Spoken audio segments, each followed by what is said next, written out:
sudoración súbita. No es algo crónico que se va perdiendo una, luego otra y otro síntoma van apareciendo en un mes, 2 meses. Eso ya habla más de lesiones tumorales, entre otras. Muy bien. ¿Sí? Listo. Entonces continuamos también pues viendo los análisis que se hicieron sobre los síntomas, deduciendo que hay un problema en el núcleo ambiguo del lado derecho, también en el núcleo espinal del quinto del lado derecho, y también que se está cortando el tracto espinotalámico lateral del lado derecho. Entonces deducimos que hay un problema vascular que está afectando todo este lado derecho del puente. Entonces investigamos. Señala el lado derecho del bulbo, perdón, del bulbo. Bueno, señala ahí el lado derecho en esta imagen, no en esta. Bueno, en esta. Señálame ahí el lado derecho. Ahí está. ¿Cuál? Por este lado. ¿Lo pueden ver, profe? Sí, sí. Ok, entonces lo está ubicando ahí. Muy bien. Ahora vete a la resonancia que pusiste y muéstrame cuál es el lado derecho en esa resonancia. ¿El derecho? Sería este de acá, por aquí más o menos. ¿Cuál? Este de acá. No sé si lo ves en la presentación. ¿Ese sería el lado derecho? Sí. ¿Estás de acuerdo? El otro. Pero, marica, ¿por qué es una resonancia? ¿De dónde pasa? Se toma de pies a cabeza, entonces sería como verlo. Ah, Oh. Este lado. Acuérdense que es como ver al paciente acostado en la camilla, ustedes están viéndolo desde los pies, ¿sí? Entonces, ¿qué lado sería? Señálenla, ¿cómo señálenla. así, marica? ¿Cuál sería el lado derecho del paciente? Si lo estás viendo Ah, este acá. desde Porque el los paciente- pies. Pero entonces yo estoy boca abajo y el paciente boca arriba. Este de acá. ¿Sí? Bueno, pero señálalo ahí, eso, entonces sería ese lado. En esa imagen, lo que ustedes ven si es un síndrome vulvar lateral, ahí se ve el área comprometida, pero ese es del lado izquierdo, ¿sí? Donde está la flecha señalando, este es el lado izquierdo, en este caso estamos hablando del lado derecho del paciente, sería este. Entonces, ojo, porque muchas veces en el examen, yo usualmente lo que les hago es ponerle la resonancia ahí, ¿sí? Y luego me voy y también les pongo la imagen como la que tenías allí, ¿cierto? Y les pongo que señalen y ahí les pongo numeritos. Entonces, ojo, que ese lado que viene en la resonancia es acá. ¿Cuál es el lado derecho de la imagen? No es la resonancia, sino la imagen. Esto corresponde a... ¿Qué lado es la imagen? En esta imagen, aquí el derecho. Entonces, exacto. Entonces, el derecho es ese que están marcando, vuélvelo a señalar, eso. Entonces, yo les puedo poner números acá en todos los núcleos y números en el otro lado. No. Y de acuerdo a la imagen, ustedes tienen que poner qué signo es o qué núcleo es, ¿sí? El que se afecta. ¿Sí me entienden? Sí. Entonces les pongo las dos imágenes para que ustedes logren orientarse. Muy bien. Entonces, pues ya para culminar, investigamos y podemos concluir que se trata de un síndrome de Wellenberg, donde se pueden ver afectadas ciertas estructuras vasculares, como podría ser la arteria vertebral o la cerebelal posterior. Cerebelosa posterior. ¿Qué otros signos lo podría encontrar en un guano que aquí no le vieron a este paciente? El paciente podría presentar náuseas, mareos por afecciones en los núcleos vestibulares. En los núcleos o en el tracto también, porque justo allí están entrando las fibras del oído, ¿no? Entonces las fibras vestibulares y cocleares justo ingresan, acuérdense ustedes, y forman las estrías acústicas, ¿sí? Justo en el ángulo pontocerebeloso. Entonces entran las fibras, ustedes podrían tener un edema asociado o en ese punto antes de las fibras, por eso la manifestación del paciente termina siendo a veces sintomatología muy periférica, es decir, muchas náuseas, normalmente las lesiones centrales, ya el cerebelo o de los núcleos hacia arriba, ustedes encuentran que la sensación de mareo y de náuseas es tolerable, ¿sí? Pero cuando está en la vía periférica, es decir, justo en los axones entrando o en todo el tracto, la sintomatología es fuertísima, el paciente entonces tiene náuseas, tiene vómito. ¿Y qué más puede tener en los ojos? Puede presentar nistagmus.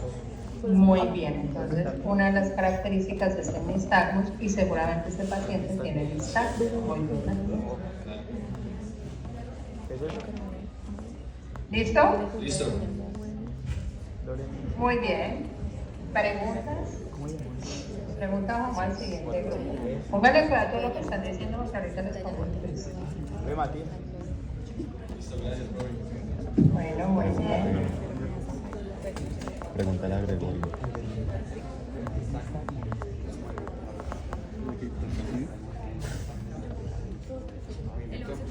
¿Y por qué preguntaría eso? Por el vestibular medial tiene combinación con el tracto medio. Ahí yo mandé un coso que hice. Ahí está. En nuestro caso va mucho para eso.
No, el caso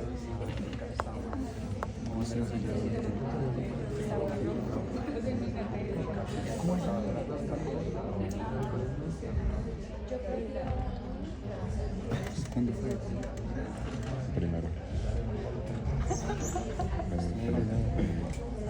De la conversa. Sí, yo también. La verdad, Kevin me dijo que estudia antes de trasladar. Ve, Kevin, ¿vos tenés la rodilla operada? Hola. Bueno, buenos días. Nosotros vamos a ¿Vos tenés la rodilla presentar el operada? caso 3. ¿La rodilla operada? En el caso 3 nos presentan una mujer de 24 años que es periodista. Su motivo de consulta es que se cayó. La enfermedad, el cuadro clínico es de 120 minutos de evolución consistente en pérdida de la fuerza en el cuerpo izquierdo y desviación de la lengua. Su antecedente es la dislipidemia mal controlada. La dislipidemia es como cuando hay mucho lípido. Perdón, los interrumpo un segundito. Se me olvidó preguntarles algo en el caso anterior. En el caso anterior, para ese grupo, a todos los que lo leyeron, ¿qué pudo haber causado el Wallenberg en ese paciente? ¿El golpe jugando fútbol o el accidente en motocicleta? Piramoto. El accidente. Vaya y dice. Los dos. ¿Los dos? No, eso no es una respuesta. Ah, señor. No, los dos son del grupo. ¿Los dos? Pues es que el caso clínico nos dice que cuando tuvo el accidente en moto fue que pues, tuvo el trauma craneano y ahí fue cuando indicó el dolor occipital y cervical. Ya después nos habla, pues no sabemos bien qué pasó primero, si se golpeó la cabeza jugando fútbol o si se golpeó la cabeza pues, con el trauma, pero nosotros inducimos que fue por el accidente en moto. ¿No creen ustedes que el paciente se cayó en la moto porque estaba mareado? Ay.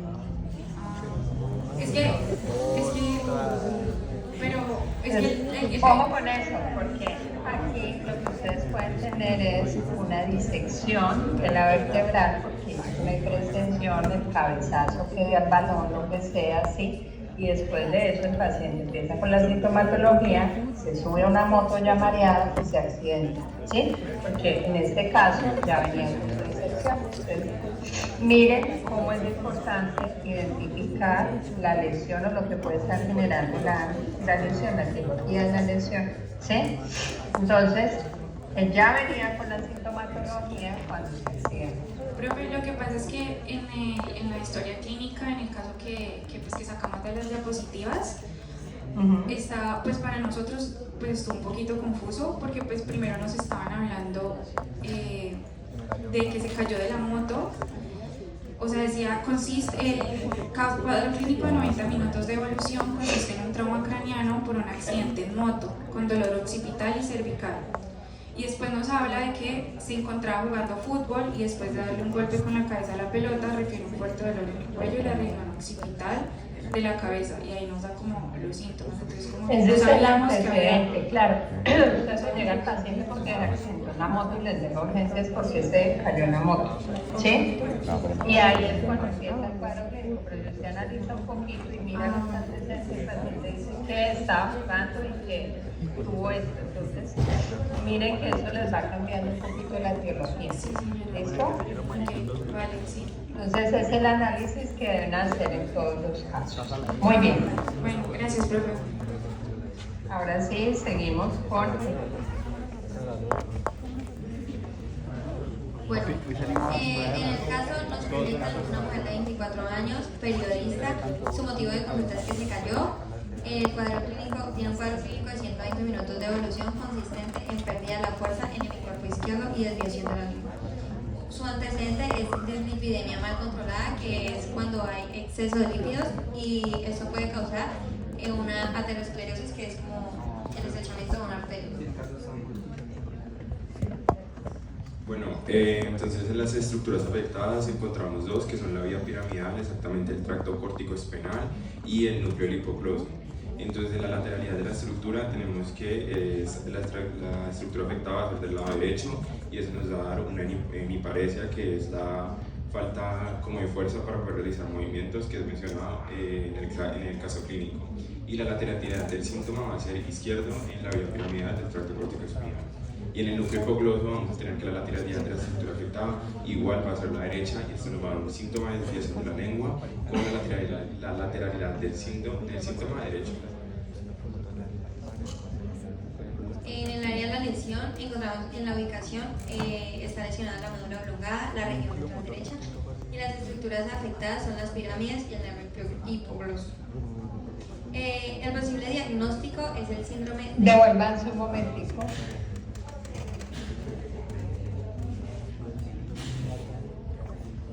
Ya. ¿Ese es un corte a qué nivel?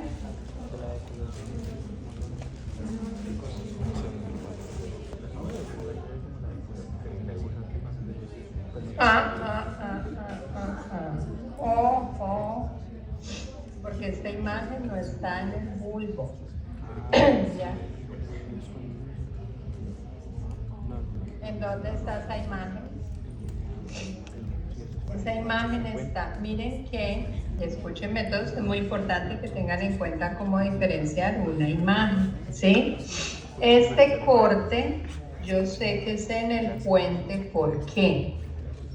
Primero porque si se van adelante de la flecha, señala con el cursor, porfa, en el centro hacia adelante, el borde adelante de la flecha. Ahí ese es el surco basilar.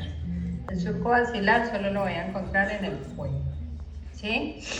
¿Qué otra cosa les ayuda a ustedes a identificarlo? Ahí ustedes ven claramente, entre comillas, el lemnisco medial. Vete más hacia atrás.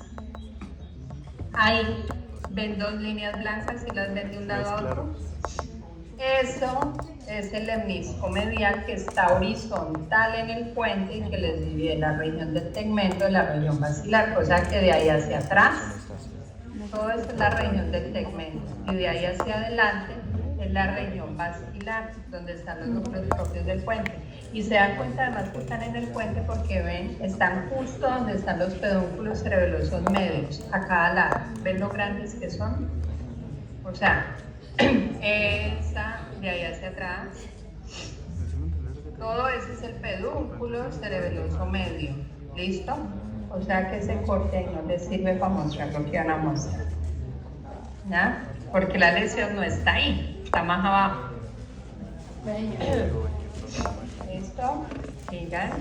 Bueno, entonces el posible diagnóstico es el síndrome de Gerine o síndrome vulvar medial, en donde vamos a encontrar afectada el nervio hipogloso, el lemnisco medial y la vía corticoespinal. Entonces, el síndrome es un trastorno neurológico causado por un infarto en la región medial del bulbo raquídeo, generalmente debido a la oclusión de la arteria espinal anterior. Y en la paciente lo encontramos por lo que ya habíamos dicho, que es su antecedente, la dislipidemia mal controlada. Entonces, las manifestaciones clínicas, según las áreas que se afectaron, son hemiparesia contralateral, que es debilidad en el lado opuesto del cuerpo, porque, como ya dije, se afecta la vía corticoespinal. Segundo, la pérdida de la sensibilidad propioceptiva y vibratoria y tacto simple bueno, el tacto, porque se está afectando el lemnisco medial. Y por último, la parálisis del nervio hipogloso ipsilateral, lo que va a causar que la lengua se desvíe hacia el daño de la lesión, el lado de la lesión. Bueno, nosotros llegamos a 4 posibles causas, que sería la primera, un infarto isquémico en la porción medial del bulbo raquídeo por una oclusión de la arteria espinal anterior. Después, la aterosclerosis, que afecta las arterias vertebrales o la arteria espinal anterior. Tercero, un embolismo, que es un coágulo que viaja desde el corazón hasta la arteria grande, en este caso la espina anterior. Y cuarto, pues una vasculitis, que es una inflamación del vaso, y en este caso, pues la arteria espinal anterior. Pero debido a, como en el antecedente decía que ella sufría una dislipidemia, digamos que podría ser una aterosclerosis que afecte las arterias vertebrales o la arteria espinal anterior. En la irrigación, pues la irrigación del bulbo raquídeo va a proceder principalmente de 3 principales arterias, que son la espinal anterior, la vertebral y la cerebrosa posterior inferior. Primero, pues la cerebral anterior es la que va a irrigar la porción medial del bulbo, refiriéndose pues al síndrome que es vulvar medial, y pues con eso incluyendo las pirámides, el lemnisco medial y el núcleo hipogloso, que son las 3 estructuras afectadas en el caso. Después tenemos las arterias vertebrales, que dan ramas perforantes que contribuyen a la irrigación vulvar, incluyendo las partes de la vía corticoespinal, que es lo que nos explicaría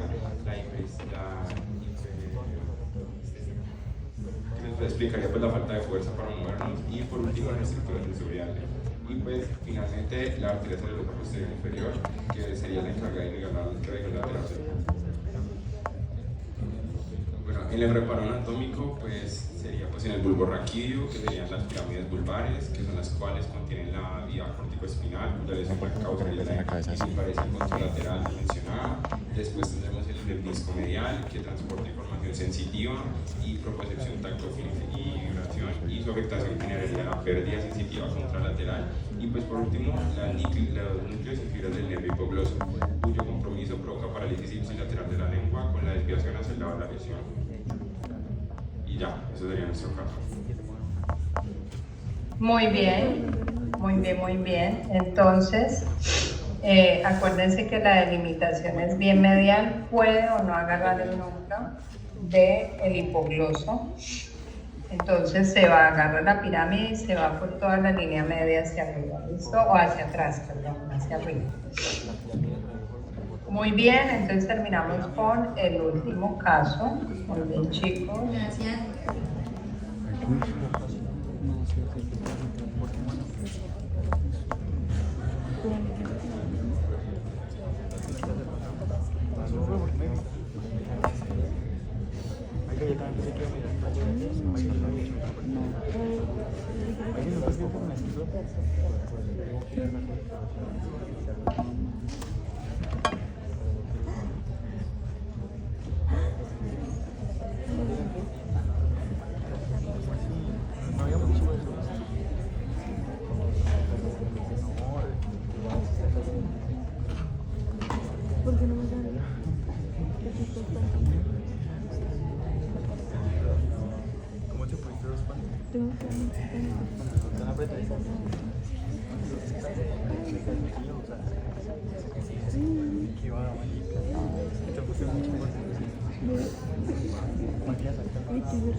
No,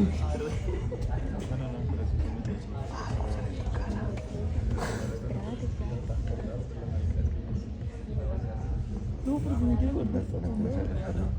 ¿Qué? No, porque se va a apartar.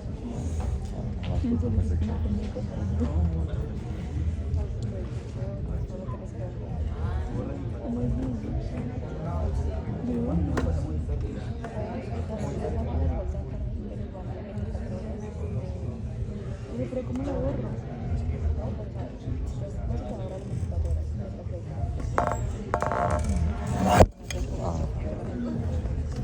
Dije que lo tuviera. ¿Listo? Listo, profesor, ¿está bien con la presentación? Sí, sí.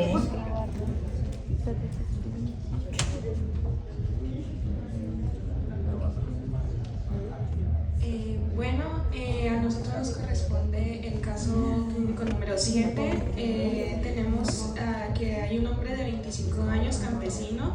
El motivo de consulta por el que viene es porque algo le pasó. Se encuentra que el paciente tiene un cuadro clínico de evolución desde hace 4 días por una deshidratación severa posterior y una disentería de origen bacteriano. En la unidad local lo encuentran hipotenso, taquicárdico y febril, por lo que le inician una reposición agresiva de líquidos y electrolitos con antibióticos de forma empírica, los cuales no se le controlan para guiar la terapia, puesto que el hospital está en quiebra. 2 días después de iniciar la terapia, el paciente está estático, no habla y moviliza las extremidades. En paraclínicos de control se evidencia hipernatremia severa. La hipernatremia es un exceso de sodio en el organismo. Tengamos esto en cuenta para más adelante. Bueno, aquí se pueden visualizar el cuadro en el que se puede resumir lo que está afectado en el paciente.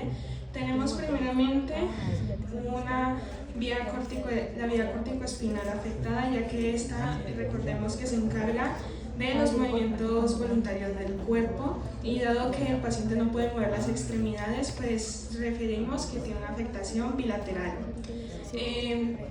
También tenemos la vía córtico-vulvar afectada, ya que el paciente lo único que puede hacer es mirar verticalmente, solo puede mover los ojos hacia arriba y hacia abajo, por lo que encontramos que hay una afectación bilateral por limitación para mover también la cara. Tiene el núcleo del sexto par craneal afectado de ambos lados, bilateral, ya que como no hay mirada horizontal, uno de los pares craneales que participa en esto es el sexto par craneal. Y el fascículo longitudinal medial también estaría afectado, ya que como ahí se conjugan algunas funciones visuales, incluida la mirada horizontal, pues también tendría afectación. Dentro de los síntomas tenemos cuadriplegia, ya que no puede mover las extremidades, disfagia y desartria severa porque no puede hablar. Tiene pérdida de los movimientos oculares horizontales, ya que no pueden mover los ojos a los lados, solo hacia arriba y hacia abajo. Pero encontramos que conserva movimientos verticales, por lo que esta es la única manera en la que relativamente podemos comunicarnos con el paciente. Antes de explicar la delimitación del área de la lesión, dado todos los síntomas y las estructuras afectadas mencionadas anteriormente, podemos deducir que el paciente tiene un síndrome de enclaustramiento, también llamado el síndrome del lock-in. La ubicación de la lesión de este paciente se encuentra a nivel del puente en el corte de colículos faciales. ¿Por qué? Porque aquí podemos encontrar normalmente en esta zona los colículos faciales, y como recordemos que el colículo facial se forma por las fibras motoras del nervio facial rodeando al núcleo del abducens, y tenemos al núcleo del abducens afectado, pues por eso tendríamos esta área señalada como una de las afectadas. Y aquí en esta zona se encontraría las fibras corticoespinales y corticovulvares que están afectadas en el paciente. Bueno, ahora voy a explicar la irrigación. La arteria que se ve afectada es la basilar, más específicamente en sus ramas paramedianas, que son estas que vemos acá, que son pues las arterias pontinas, pero pues se subdividen también en paramedianas. ¿De qué manera se ven afectadas estas ramas? Es debido a la isquemia en la porción ventral del puente. Esto se puede deducir por la hiperatresia que vemos acá en el caso clínico. Hiperalgesia, ¿ok? ¿Dice hiper qué? Diga. ¿Qué término usaste? Sí, está mal usado. Es por la súbita subida de los electrolitos. Ah, ok, hipernatremia. Sí, señora. Por una hiperatremia. Una reposición rápida de sodio, ¿ya? Sí. Entonces eso va a causar que pues las células del endotelio, en este caso, pues se van afectadas, su permeabilidad también puede afectar la barrera hematoencefálica, permitiendo el paso de microorganismos o moléculas a esta. Esto puede ser, pues no lo presentamos aquí, pero también podría causar una infección.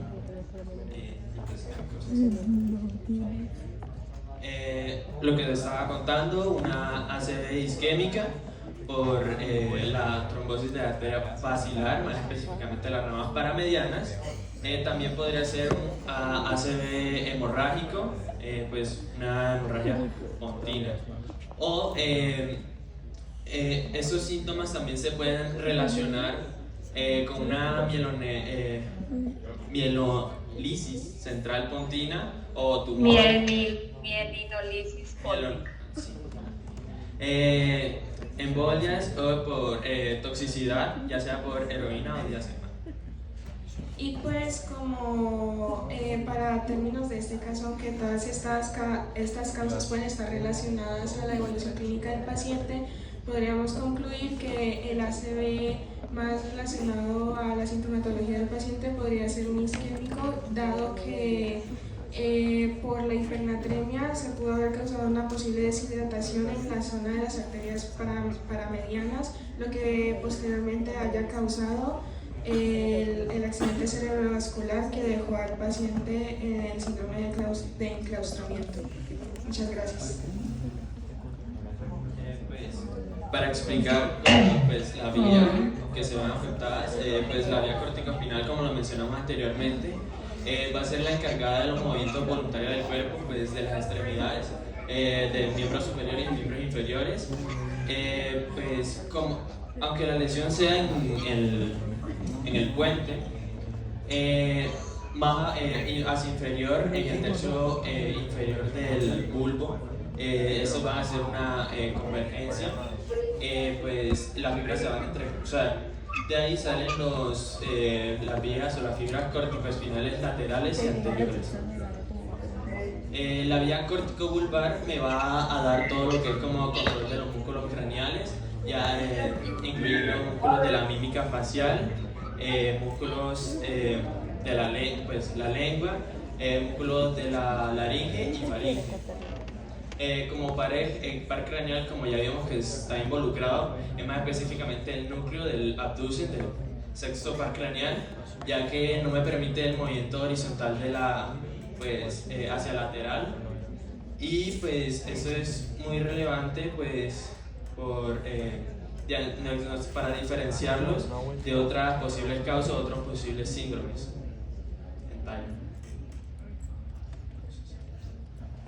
Bueno, aquí tengo para decirles algo. Ustedes ya ven el tema de mielinolisis póntica.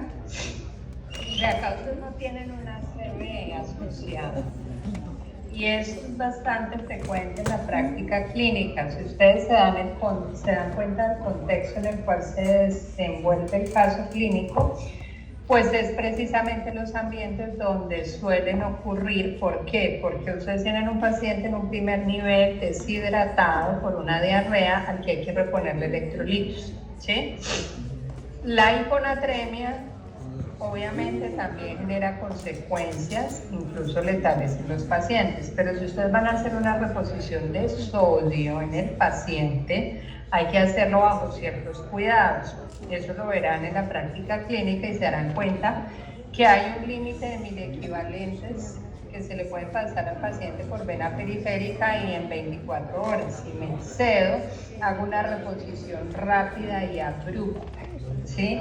Una reposición rápida del sodio y una hipernatremia, si ustedes se acuerdan, seguramente ya en fisiología vieron que es el equilibrio iónico, ¿cierto?